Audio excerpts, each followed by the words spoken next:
अस्सलाम वालेकुम dear students, BSc double math and general math students. कल हमने एक कोर्स का मैंने आप लोगों को एक कोर्स का सेटअप स्टार्ट करवाया हुआ, ठीक है। लास्ट लेक्चर में हम लोगों ने इसको पेज नंबर 26 लास्ट लेक्चर में हम लोगों ने इसके कर लिए थे कंप्लीट 15 क्वेश्चन। आप लोगों ने उम्मीद है इसकी प्रैक्टिस कर ली होगी। आज हमें स्टार्ट करना है 16 में देखें लिखा हुआ है कि show that every square matrix, question भी मैंने यहीं पे राइट किया हुआ है कि show that every square matrix over C can be expressed in a unique way as P plus iota Q where P and Q are Hermitian. ठीक है, इसमें इसने ये कहा कि एवरी स्क्वायर मैट्रिक्स को हम कैसे शो कर सकते हैं, पी प्लस एओटा क्यू की फॉर्म में हमने इसको एक्सप्रेस करना है, उसका यूनिक वे निकालना है। यानी कि इसमें हमने दो चीज़ें प्रूव करनी है कि सबसे पहले हमने इसको पी प्लस एओटा क्यू की फॉर्म लानी है। Let A be a square matrix over C, तो A is equal to 1/2 into 2a, जैसे आपने पहले किया था क्वेश्चन सेम वैसे ही है।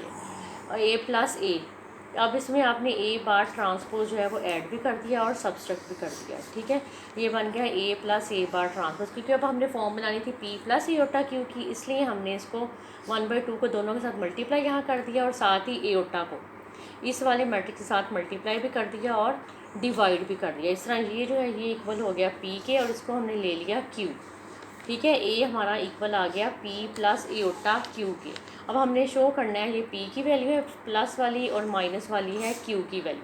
अब हमने शो करना है कि पी भी हमारे पास हर्मिशियन आता है और क्यू भी, जैसे हमने लास्ट क्वेश्चन में किया था, क्वेश्चन नंबर ये जो था 11, सेम वैसे चलना है। हर्मिशियन मैट्रिक्स की डेफिनेशन क्या होती है कि ए bar transpose is equal to ए, वही हमने इस पर अप्लाई कर देनी है, ठीक है।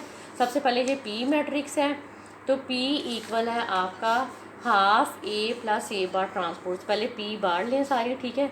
यहाँ डबल बार आई वो सिंगल बार में चेंज हो गई, उसके बाद हमने इसका ट्रांसपोज ले लिया। अब ए ट्रांसपोज का ट्रांसपोज आपका किसके इक्वल होता है, ए के। तो यहाँ पे देखें A plus A bar transpose shows that P is Hermitian, इसलिए हमने क्यू ले लिया। क्यू को भी अब हमने हर्मिशियन प्रूव करना था, वही हमने सेम डेफिनेशन अप्लाई कर दी कि पहले हमने इसकी दोनों तरफ कंजुगेट लिया है, बार लिया। अब कंजुगेट जब लिया तो आपको पता है कि ये एओटा जो है ये कम्प्लेक्स नंबर्स है, तो बाय डेफिनेशन ऑफ कंजुगेट जब आप लेती हैं तो कम्प्लेक्स एंट्रीज़ का साइन चेंज हो जाता है। यहाँ अगर प्लस है तो ये किस में चेंज हो जाएगा, माइनस में। बार का मतलब है कि आपने इसका कंजुगेट ले लिया, रियल नंबर वैसे ही आ जाता है। वैसे ये ए बार आ गया और ये भी सेम वैसे रही ए डबल बार टी, सिर्फ जहाँ पे एओटा आया वहाँ इसका साइन चेंज हो गया। -1/2 ए बार माइनस, जहाँ डबल बार थी वहाँ आपकी क्या रहेगी, डबल बार किस में चेंज होगी, ए में, सिंपल ए में। ए डबल बार किसके इक्वल होता है, ए के। ए बार माइनस ए ट्रांसपोज -1/2 एओटा, ये देखिए ए bar transpose minus A transpose का ट्रांसपोज, ट्रांसपोज का ट्रांसपोज फिर ए में चेंज हो गया।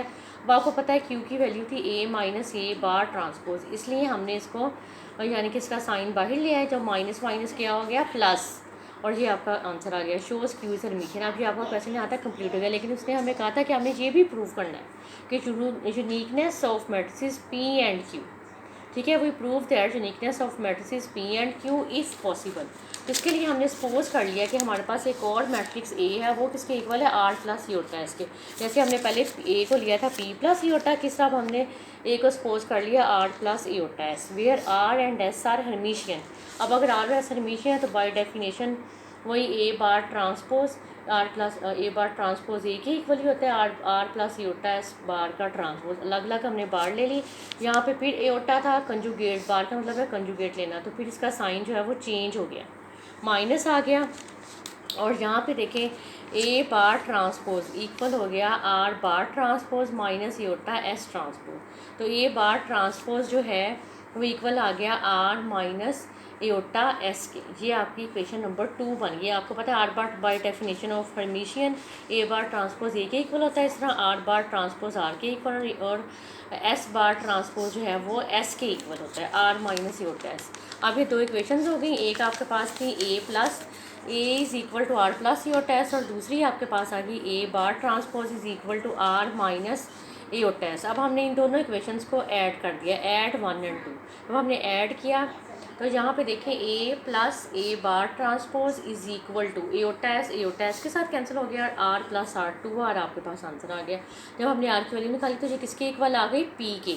इसका नाउ सब्सट्रैक्ट जब हम करेंगे 2 को 3 में से, यानी कि सेकंड इक्वेशन को फर्स्ट में से जब आपने सब्सट्रैक्ट किया ए बार ट्रांसपोज माइनस ए जब करेंगी आप किसके इक्वल आ जाएगा, आर आर से कैंसिल हो जाएगा और ये इक्वल हो जाएगा 2 एओटा एस के। यहाँ पे देखें ए minus A bar transpose equal आ गया 2 एओटा एस के, और यहाँ से एस की वैल्यू क्या आ जाएगी 1/2 iota A minus A bar transpose. तो ये आपका किसके इक्वल था, क्यू के, which proves that uniqueness of matrices P and Q, कि आपके जो मैट्रिक्स हैं ये यूनिक होते हैं। ठीक है, अब उसके बाद है कि इस तरह का क्वेश्चन नंबर 17 है, ये लेंथी क्वेश्चन है। उसके बाद आपके सारे शॉर्ट क्वेश्चन ही होंगे। Show that every admission matrix can be written as A plus iota B where A is real and symmetric and B is real and skew symmetric matrix. अब उसने show का है करना है कि हमने शो करना है कि एवरी एडमिशन मैट्रिक्स को हम लिख सकते हैं ए प्लस एओटा बी की फॉर्म में। ठीक है, लेकिन इसमें उसने कहा कि ए आपके पास सिमेट्रिक है और बी आपके पास क्या है, स्क्यू सिमेट्रिक।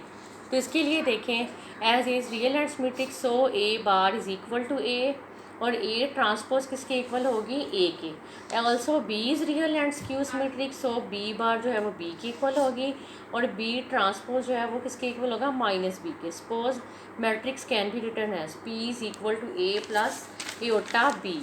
अब हम इसके वो ट्रांसपोज ले लेंगे। ठीक है, P bar A plus iota B bar अलग अलग बार डाल दी, फिर ये कंजुगेट आ गया, कॉम्प्लेक्स एंट्री थी जहाँ, इसलिए साइन चेंज हो गया, ए माइनस एओटा बी। दोनों तरफ हमने इसका ट्रांसपोज ले लिया।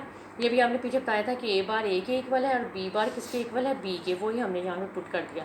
ए transpose minus iota B transpose, A transpose, और यहाँ पे देखिए ए ट्रांसपोज माइनस, अब क्योंकि ये जो है आपका ये सिमेट्रिक था ए, इसलिए यहाँ पे भी आप इसको ट्रांसपोज को ख़त्म कर सकती हैं। सिमेट्रिक था तो ए ट्रांसपोज किसके इक्वल होगा, ए के।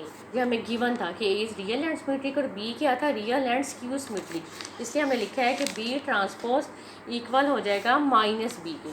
तो इस तरह ए बार ट्रांसपोज इक्वल आ गया ए प्लस एओटा बी, और ए बार ट्रांसपोज का मतलब है कि पी बार ट्रांसपोज जो है वो इक्वल हो गया पी के। ये पी बार ट्रांसपोज वही जो हमारा ऊपर से चलता आ रहा था, पी बार ट्रांसपोज आपका किसके इक्वल आ गया, पी के, which shows that P is Hermitian hence the result. अब आपने जो ये वाले भी दो क्वेश्चन जो हैं ये कंप्लीट कर लेने हैं, इजी क्वेश्चन हैं, कोई इसमें मुश्किल नहीं है। ठीक है, आज मैंने सिर्फ आपको 2 ही करवाए हैं। इन 2 क्वेश्चन को अच्छी तरह कर लें, इनकी प्रैक्टिस करें क्वेश्चन नंबर 17 तक। कल हम क्वेश्चन नंबर 18 से स्टार्ट करेंगे।